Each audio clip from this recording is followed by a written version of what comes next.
I need to tell you a little bit about how this came about, all right? For several years now, I have known that there was something very, very strange in the background of JPL, all right? And that strangeness is an individual named Aleister Crowley. What is not generally known is that Aleister Crowley was very closely connected with the engineer and genius founder of what would eventually become known as the Jet Propulsion Laboratory. So let me read, and I have never read one of these things, a paper that Nick and I are going to put on the web in the next few days called JPL, Parsons, and the Crowley Connection. This subject is very, very esoteric. Just like with rocketry, the more you dig into the story of Jack Parsons, the bigger and crazier it gets. In all of science, perhaps the most colorful, iconoclastic figure is Jack Parsons. He was born in 1914 in Los Angeles. Parsons was very influenced by early science fiction and was kind of fascinated by the potential of technology to do something amazing, like going into space. In his early days, he was experimenting with cherry bombs and blowing things up. The Parsons yard was cratered with explosions gone wrong. Jack needed access to the establishment, so he went to Caltech. Jack pitched a rocketry project as a PhD thesis. They started working on different types of rockets to see how they might be applied. You need something that would emit heat and energy in a controlled way. So for years in the 1930s, he would do the yeoman's work of testing out different kinds of explosives. They hit gold. And of course, the Pentagon was not too far behind. They needed a new name. So they called it the Jet Propulsion Laboratory, JPL. In his private life, he got involved in what some might call a cult. The FBI began to hear rumors of strange shenanigans going on in Jack's commune. Well, publicly, he was developing a lot of great technologies. Privately, he was hosting sex parties, and he was getting involved in this otherworldly stuff that many thought was not becoming of a scientist. And it ended up being this lifestyle that forced him out of JPL. Jack's name will live forever. Those two solid rocket boosters, the SRBs, that the space shuttle used, are a direct descendant of technology that he developed at JPL. Without JPL, we wouldn't have had the rocket that launched America's first satellite. Without JPL, we now wouldn't have rovers on Mars and spacecraft in interstellar space. Part rebel, part occultist, and 100% rocket scientist. Jack Parsons, a brilliant young Caltech chemist and founder of JPL, forever changed the course of rocketry by adding with a brilliant flash of insight the chemical potassium perchlorate to the then standard black powder solid rocket ignition systems being employed at the time, in the mid-1930s. His long-range hope was similar to another rocket pioneer, Robert Goddard's, in the same period. He wished to develop a more powerful means of eventually exploring space beyond our planet. But official government funding of such impractical dreams in the 30s was essentially non-existent. Through Jack Parsons, JPL thus developed an early institutional expertise in solid rocket propulsion and instrumentation.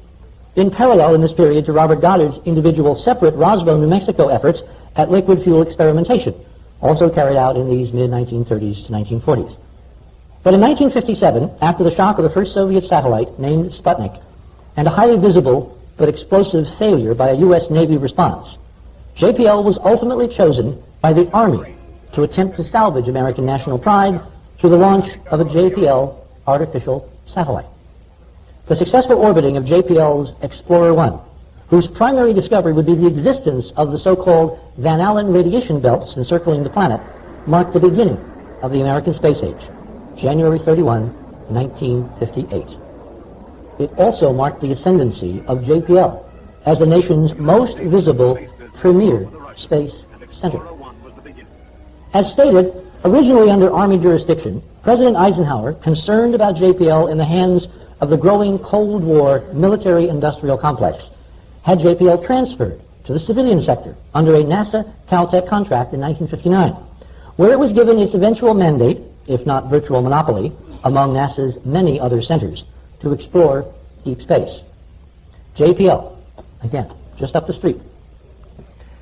As also stated earlier, John Whitesides Parsons, chemist and rocket engineer extraordinaire, was the actual creator of the Caltech lab eventually called JPL, or, among insiders, Jack Parsons Lab.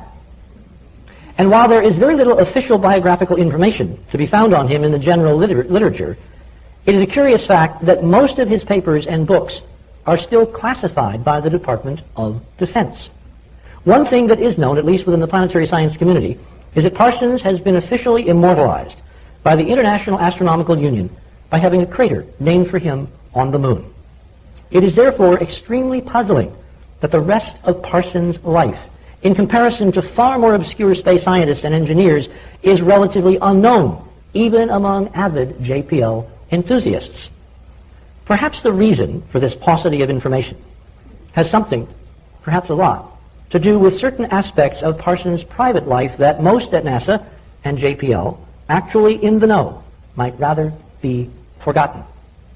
Because one striking aspect of Parsons' private life that has been well documented outside of official governmental sources and publications is his curious association with an individual known as Aleister Crowley. Given Crowley's overwhelming and intensely controversial interests, the demonstrable importance of Crowley in Jack Parsons' private and professional life, stay tuned, and an inexplicable Crowleyan pattern that has recently emerged in all JPL missions, one feels compelled to ask at this late date, who was Aleister Crowley? And what was his heretofore unseen, but apparently highly influential role in the founding and evolution of this critical national space facility called JPL? Aleister Crowley was the premier self-styled Western magician of the 20th century, who some have called the most evil man in the world. Crowley simply termed himself the Great Beast. He wouldn't invite him to dinner. Whose secret name in his order was Phoenix, for reasons that will later become apparent. Parsons became one of Crowley's greatest students and was said to have been his personally chosen successor. Let me repeat that. We have documentation, no question, that Parsons was selected by Crowley to be his successor in these arcane, magical rituals and ceremonies and practices.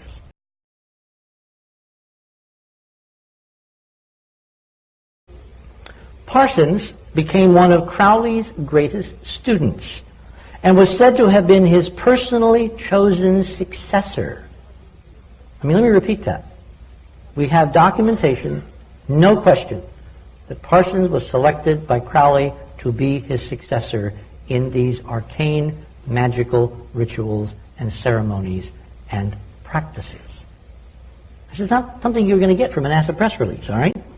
Parsons quickly moved up the ranks of Crowley's organization called the Order of the Eastern Temple and was eventually appointed head of the lodge in Pasadena by Crowley himself.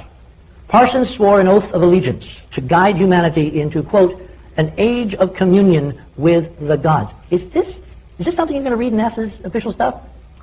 Using his demonstrable vast talents of insight and science and, in his own words, magic. The objectives of those like Crowley who practice Western magic is ostensibly, quote, to advance humanity by contact with higher intelligence. That is, read with extraterrestrials. Gosh, is that what they're up to? Either by calling them down or traveling to their planets, which if the objects on STS-48 and STS-80 are what they now appear to be, we almost certainly can. These are things you've seen on the UN briefing, and you're going to see before Christmas on our analysis of the shuttle video that was downlinked live by NASA in December of last year. According to Crowley, one can contact these higher intelligences by becoming one with them. That is, by metamorphing into man-gods, or supermen. This was Crowley's primary goal, attainable in his beliefs to the ancient systems of the Hebrew and Greek Kabbalah and other forms of metaphysical, quote, science. All practitioners of magic, philosophically based occultists such as the Theosophists or Freemasons, have been consumed with interest of finding the origins of the human race. You just have to read what they write. It is claimed by the founders of many of these secret orders that they have received guidance from direct contact with those who call themselves the secret chiefs of the Great White Brotherhood. These masters, we are told, have literally dictated the laws and agendas of these mystery schools of ancient thought and wisdom. Now, Crowley, in the latter part of the last century and the beginning of this, the 20th, claimed to have had many such indescribable contacts, but two were of the greatest importance in apparently redirecting his entire life and thus changing the face of modern magic for all who followed. And as astonishing as it may seem, it may be that almost a century ago, Crowley was given a revelation about things that are coming to pass, even as we speak here tonight. The first contact that Crowley relates was in April of 1904 in Cairo. Cairo, by the way, is Seleucid Arabic for Mars. Crowley tells us that he encountered an entity who he considered to be his, quote, holy guardian angel. This entity identified himself as Aiwas and proceeded to dictate to Crowley the so-called Book of the Law, or what would eventually become, to some, the canon of 20th century magical practice. In this book, Aiwas decrees that, quote, do what thou wilt shall be the whole of the law. And then he goes on to say, and I am a god of war and vengeance. I am a god of war and vengeance. Choose ye an island and fortify it. Dun it about with enginery of war. I will give you a war engine. And with it you shall smite the people, and none shall stand before you. I am the warrior lord of the 40s. Remember, this was channeled by Crowley in 1904. The last statement is astonishing and quite prophetic, considering it was dictated 40 years before World War II and 93 years before the revelations you have seen this evening, 93 being the number of the Book of the Law. But more about that significance later. Unbeknownst to most of the world today, the founders of the Nazi Party, starting with Hitler himself, were steeped in these occult traditions and were profoundly influenced by the teachings of the secret Thule Society, whose demonstrably racist ideologies were a warped version of theosophy and ancient German mythology. By the time of Hitler's rise, most of pre-World War II European occult traditions were dominated by the magical system that Crowley painstakingly created. And Hitler himself was envious of Crowley's infamy as the most evil man in the world, as well as his magical prowess. Hitler said this in several volumes, including one called Hitler Speaks. Crowley claims that his second otherworldly encounter, which resulted in an even more profound influence on his work in magic, occurred at Montauk, Long Island in New York in 1918. This entity introduced himself as Lamb, which Crowley was quick to point out meant pathmaker, pathfinder, in the Tibetan language. It is from this word that Lam-as of Tibet are so called. The lamb was also the ancient symbol for Ares, Mars, as well as the resurrected god, Tammuz, Osiris, Christ, etc. Rising from the ashes, Crowley drew an effigy of Lamb, which eerily represents the popular modern image of an alien, some half a century later. Lamb then goes on to state, thou art to go this way, and speaks of a lightning flash of enlightenment, which in occult tradition is symbolic of Mars, the god of war and fire. Now, I've been doing a lot of reading, unfortunately, about Hitler in the last month. Not something I really want to do, but I've been kind of compelled to do this because of where part of this, unfortunately, or fortunately, because the truth shall set you free, seems to be going.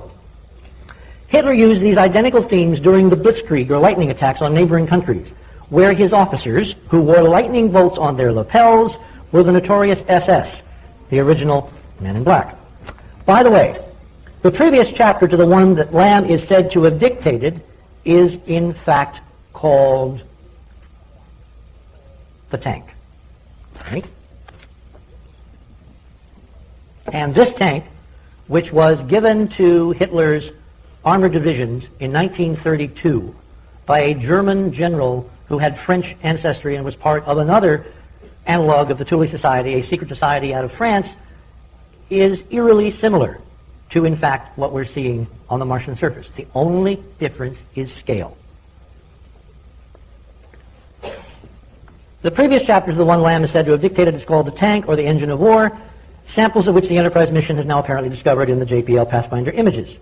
The power behind these occult systems of philosophy, on which the various mystery schools have historically been based, lies in the beliefs of their practitioners, that they embody universal laws of nature, reflecting fundamental properties embedded in everything visible to human beings, including man himself. No one person, people, or race can thus lay just claim to own such laws, although many throughout history, such as Hitler, have made the attempt. Two exquisite but radically different examples of the encoding of such natural systems here on Earth are demonstrated by the Hebrew alphabet and by none other than the Great Pyramid of Giza, Egypt. So let me do this. The designers of these two similar but separately unique creations, in fact, apparently have encoded the same internal systems within each, an unfolding mathematical or architectural pattern communicating information proposed by their designers to be streaming from higher dimensions, i.e. a hyperdimensional physics, into our familiar three-dimensional reality. Radically different schematic blueprints represented by widely divergent physical systems here on Earth for, in essence, preserving identical yet extremely ancient views of the origin and structure of the universe. Two examples.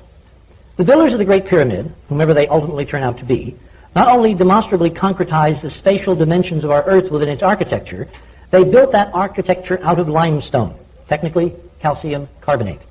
This ubiquitous mineral here on Earth, found as both soft chalk and forever lasting marble, reinforces for us the idea of the creation of life itself, since mountains made of limestone rocks, in whatever form, are called properly the ash of life, as they are literally the remains of once bony structures of millions of endo and exoskeletons of former living creatures on this planet. Thus, in their very form and substance, the pyramids at Giza are literally architectural monuments to the physics of life on Earth. That angle, that 51 degrees everybody talks about, that's part of the hyperdimensional model, exquisitely, as well as the tetrahedral model, and we're not going to get any further into it tonight. Now, just recently in Scotland, the bastion of another occult mystery school, the Scottish Rite Freemasonry, in a laboratory not far from Roslin Chapel, a renowned monument for Masons, a unique lamb was born, now grown into a sheep, named Dolly. The Dolly Lamb-a? Dolly was cloned, and what is more disturbing, according to some press reports, secretly carries human genomes. There were actually 5 siblings of Dolly. 5 lambs are said to have been born around the propitious time of several additional arcane resurrection themes recently, which when coupled with the number 5 itself and the geometry of the pentagon, was viewed by many occultists as being of great significance for this historical time period, being highly symbolic of man, the orbit of Earth, its relation to the Sun, and, of course, Mars. Now, the year that Crowley died, 47, was also the year of the famous Roswell incident at 33 degrees north latitude, which in Freemasonry is symbolized by the phoenix. The phoenix, of course, is an Egyptian-derived symbolic reference to rebirth or reincarnation. It is fascinating that in hyperdimensional physics, the number 33 refers to the Bucky-Fuller tetrahelix model for DNA. In other words, 33 can be viewed as a code number for the fundamental mechanism, it's 33 turns in a certain length, of the fundamental mechanism of biological rebirth, a fitting symbolic foundation for key secret society traditions. In the 1940s, before Crowley's death, Parsons met up with another well-known character in Los Angeles, L. Ron Hubbard. I mean, he had a lot of interesting friends, didn't he? The infamous founder of the Church of Scientology. Parsons and Hubbard quickly became firm friends. And the two of them then set off on self-proclaimed magical rituals of enormous significance, trying to conjure up spirits and summon the gods alchemically, much to the dismay of Crowley, who was suspicious not only of their motives, but their methodology. Remember, he liked talking to the guys directly. Some of these ritual practices were sexual in nature, performed at the pre-construction site of the Great Palomar Observatory, remember, at 33 degrees north, just south of here, at, they believed to be, a great sexual center of the Earth. Palomar was founded and managed by Caltech, which was also co-founded by none other than Jack Parsons, and in Spanish, Palomar also means the house to which a pigeon comes home. During the course of Parsons' friendship with Hubbard, Parsons naively imparted a vast amount of Crowleyan knowledge to Hubbard. Then Hubbard went on to steal Parsons' wife, Marjorie Cameron, and also his money through a phony business venture. Hubbard later claimed to be the successor to Crowley, the rightful successor, the great beast, but then also claimed at the same time to be working for naval intelligence in order, quote, to spy on these dangerous magicians within our very institutions. Gosh, I wonder what he could be talking about. It was shortly after this experience that Parsons grew darker in his methods and motives and started the now infamous Babylon working to literally create a child. Babylon actually means the gateway to the gods, which of course you know. The great whore of Babylon, which in Parsons' mind was to have balanced the aspects of our consciousness through sex, magic, and alchemy, was his intent. Crowley, at this point, then threw Parsons out of the order. In one of Parsons' rituals, he was revealed a sign. Now, this is from Kenneth Grant's book on what Parsons was doing in those so-called years when he was the favored son, ceremonially speaking, of Crowley. He, as part of this working, went into trances and saw things. At the time he received Liber 49, Parsons could not have been aware of certain letters written by Frater Occult, and there's a footnote, which came to light after Parsons' death. In them, Occult expressed doubt as to Crowley's having uttered the word of the Aeon of Horus because, having identified himself with the beast, he was speechless, and in some inexplicable manner, not yet clearly understood, the Aeon of Horus itself has become merged with the wordless Aeon. In the book of Antichrist, Parsons wrote, describing the Black Pilgrimage, which he ostensibly took in this working, quote, "Babylon called on me again, and I began the last work, the work of the wand. And I worked for 17 days until Babylon called me in a dream in an astral working. Then I reconstructed the temple and began the Black Pilgrimage as she instructed. And I went into the sunset with her sign, and into the night past accursed and desolate places and cyclopean ruins." These are huge structures. "And so came at last to the city of Chorazin. And there a great tower of black basalt was raised, that was part of a castle, whose further battlements reeled over the gulf of stars. And upon the tower was this sign," which of course is the sign of hyperdimensional physics, and the exact place on Mars where Crowley's successors at JPL have put Pathfinder down. The sign of none other than the tetrahedron in a sphere, the most representative symbol of the entire hyperdimensional physics model, which is replicated in many forms in the layout of the Martian complex at Cydonia, as well as on our own lunar surface in the lunar crater Occult, which is, of course, how we found the lunar ruins. Parsons, remember, those were his words. That was his vision. He was shown something, and it has now ruled the space program. Parsons, the founder of JPL, persisted, and it was during one of these great experiments that he mysteriously died in a great explosion. No one then or now has been allowed to identify his body, and the records of his death and his practice are still classified by the U.S. Department of Defense. However, you may read many of his manuscripts from which much of this information has been drawn, which were written and published privately under the auspices of the various OTO lodges scattered around the world. You will not, however, find this crucial missing history of JPL in any official NASA press release or in documentation of existing planetary missions. From the pen of both Crowley and Parsons before they died, their ultimate goal was stated as nothing less than immortality itself, to continue their practice beyond this earth, ultimately extending into the great temple of space itself, in order to once and for all make communion with the gods a reality for them and all mankind. Unfortunately, judging by the astonishing evidence now being leaked from Pathfinder, that ultimate magical reality seems to have survived their passing to be alive and well inside the current NASA, only now reserved for initiates and members of the club. While we, the guys who were paying for the practice with multi-million-dollar missions to the planets, have to extrapolate from metaphor, symbolism, deep allegory, and of course from Scooby-Doo and Yogi. Now that you have glimpsed part of the apparent reason for the systematic hiding of the real solar system NASA and JPL have systematically explored and discovered across more than 30 years, the little-known occult history of JPL and its founder, Jake Whiteside Parsons, it is equally essential that you grasp the hard, reproducible, physical evidence on which the current claim is made that Crowleyan magic is indeed alive and well inside JPL and possibly the rest of NASA. And if you study who invented the rocket fuel, right? Like, you know Wernher von Braun, the German Nazi that they brought, Operation Paperclip, brought him into the United States with all those other Nazis. They brought the brilliant Nazis to the United States, and then they sent all the torturers to Egypt and Syria. The Nazi torturers taught all the Syrians how to torture people. That's why they're so good at it in Syria, because they learned from the masters. That's all history. I'm not making that up. You can look at that. They were in Egypt. All those Nazis were living in Egypt, right? Who got them out? They knew where they were. But if you look, Wernher von Braun, right? He's called, you know what they call him at NASA? the father of the space age. That's what they call him. You know what he said? I'm not the father of the space age. That's the real father of the space age. Okay, now this guy, who was at Cal Poly Tech, right? This guy, Jack Parsons, was openly a devil worshiper. He developed the fuel that enabled us to penetrate the stratosphere. Satellites could not have come about without this guy. In his diary that he himself wrote, he had a dream. This is 1948.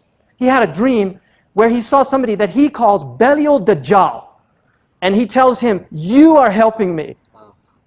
Okay, I'm not making this up. You think I'm making this up? Wallahi, I'm not making this up. You go look it up yourself. Okay, so where's all this stuff coming from? Seriously, where's it all coming from? We're in the age of the Dajjal, you know. It's just Allahu A'lam, when and where and what, but this is it, people. As far as I'm concerned, it's end game. You know, but the technology, if you study where all this technology comes from, okay, read about the magic and the Enlightenment period. All these scientists were magicians. They were all into black magic. You read about Francis Bacon. I just read a biography of Francis Bacon called Knowledge is Power, Magic and the Creation of Modern Science. Francis Bacon was reading all these magical books. 2001: A Space Odyssey. What's his name? Arthur C. Clarke. Arthur C. Clarke, great technologist. He actually has most of the patents that enabled the satellites, right?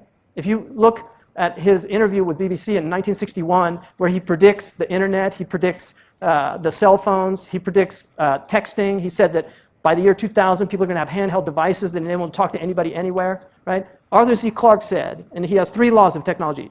One of his laws is, no technology reaches a level of complexity except it becomes indistinguishable from magic. So, you know, I don't know. I'm not a big fan. I'm not a Luddite. Right? I'm using a microphone right now. I'm not a Luddite.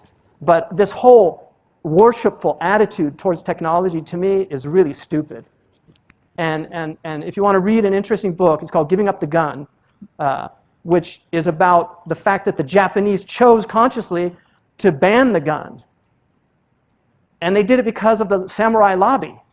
Because the samurais thought it was disgusting that a man could spend 30 years becoming a master swordsman and some idiot could pick up a gun and just kill him. They just thought it was just so unaesthetic. And so they outlawed the gun, even though the Japanese were making the best guns in the 16th century on the entire planet. They had solved the problem of the water, because they used to go out when it was wet or damp and the powder got damp. They actually had waterproof powder kegs in their guns in the 16th century. And we know Japanese technology. I mean, it just took them a little while to get used to the cars, and now they're making better cars than any of the American cars. I mean, the Japanese have itqan when they do things. But they outlawed the gun.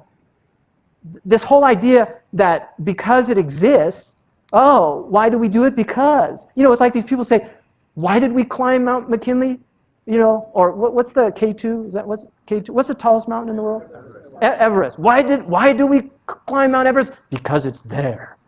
I mean, what a stupid thing to say. That is so dumb to me. It's like these Sherpas down at the bottom. The only reason they'd ever climb that is because you're paying them. They've been at the bottom of that mountain for centuries. They never thought about climbing. It's like, I'm not going up there. You know, and what do they get up there? You know, they get up there and they can't breathe. First indication you're probably not supposed to be there. But they literally get blown off the mountain by wind. You know how many people have died? That British lady who left her kids in England to go climb Mount Everest. She got blown off. She orphaned her children. SubhanAllah. Well, because, oh, we should do it just because we can. Just do it. These are demonic slogans of this age. Just do it. You know, no limits. I mean, who made that one up? No limits? What do you mean? All you are is limits. You're limited in your space. You're limited in the decibels that you can produce. You're limited in your breathing. You're limited in your intellect. Everything's limits. No limits? What are you talking about? Stupid people. Seriously, just mad people.